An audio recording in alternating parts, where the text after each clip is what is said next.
घने जंगलों, ऊंचे पहाड़ों और चांदी सी चमकती नदियों से घिरा विराटगढ़ राज्य अपनी समृद्धि और शांति के लिए दूर दूर तक प्रसिद्ध था।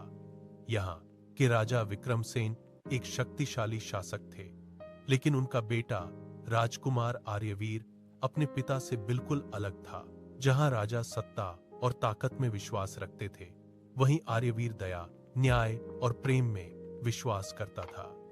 बचपन से ही उसे तलवार चलाने के साथ साथ गरीबों की मदद करना सिखाया गया था, लेकिन एक सच्चाई उससे हमेशा छिपाई गई। जब आर्यवीर छोटा था, वह अक्सर अपनी माँ से पूछता, माँ, जंगल के उस हिस्से में जाना मना क्यों है?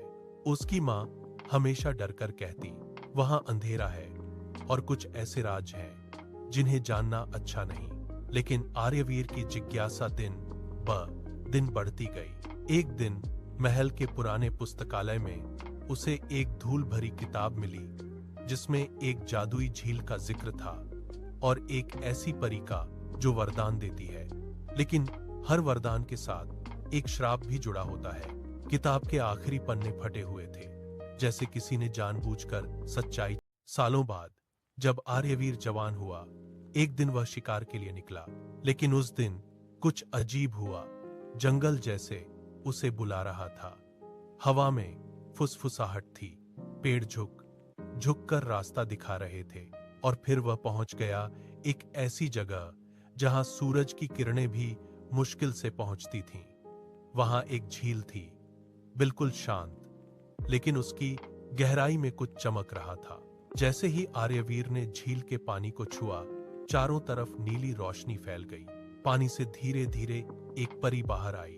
उसके बाल चांदी जैसे चमक रहे थे और आंखों में एक अनकहा दर्द था। मैं हूं एलोरिया, इस झील की रक्षक। उसने कहा, तुम यहां क्यों आए हो? राजकुमार, आर्यवीर ने बिना डरे जवाब दिया, मैं अपने राज्य के लिए सुरक्षा चाहता हूं, ताकि कोई भी उसे नुकसान न पहुंचा सके। परी कुछ पल मुस्कुराई, फिर बोली, तुम्हारी इच्छा पूरी होगी, लेकिन याद रखना, हर वरदान एक कीमत मांगता है। राजकुमार खुशी महल लौटा, लेकिन उसी रात से सब बदल गया। रात होते ही लोग पत्थर बनने लगे, बच्चे बिना वजह रोने लगे, जानवर जंगल छोड़कर भागने लगे, और आसमान हमेशा काले बादलों से घिर गया। पूरा राज्य डर के साए में जीने लगा। आर्यवीर को समझते देर नहीं लगी, यह उसी वरदान की कीमत थी। वह तुरंत झील के पास पहुंचा और चिल्लाया, परी, सामने आओ। पानी में हलचल हुई और एलोरिया फिर प्रकट हुई, लेकिन इस बार उसकी आंखों में क्रोध था। तुमने मेरे राज्य को बर्बाद कर दिया, आर्यवीर ने कहा। परी हंसी, एक ठंडी और दर्द भरी हंसी। मैंने नहीं, तुम्हारे परिवार ने किया है। परी ने अपनी जादुई शक्ति से अतीत का दृश्य दिखाया। सालों पहले राजा विक्रमसेन इसी झील पर आए थे। उन्हें इसकी शक्ति चाहिए थी।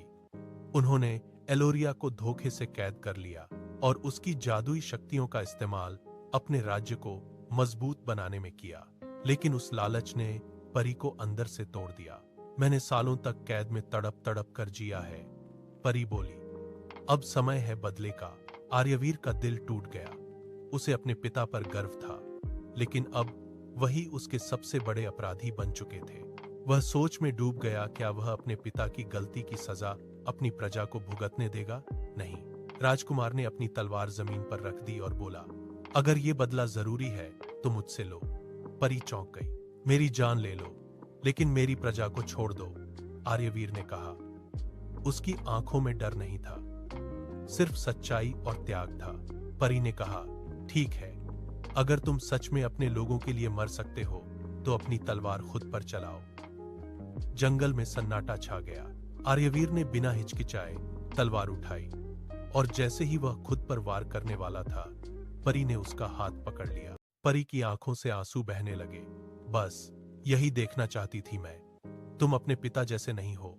तुम्हारे दिल में लालच नहीं, बल्कि प्रेम है।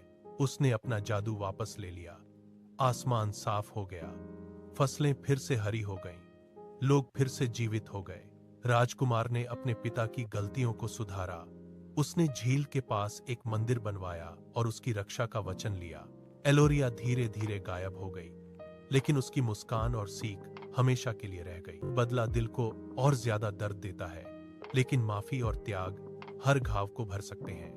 हम अपने पूर्वजों की गलतियों को बदल नहीं सकते, लेकिन उन्हें सुधार जरूर सकते हैं।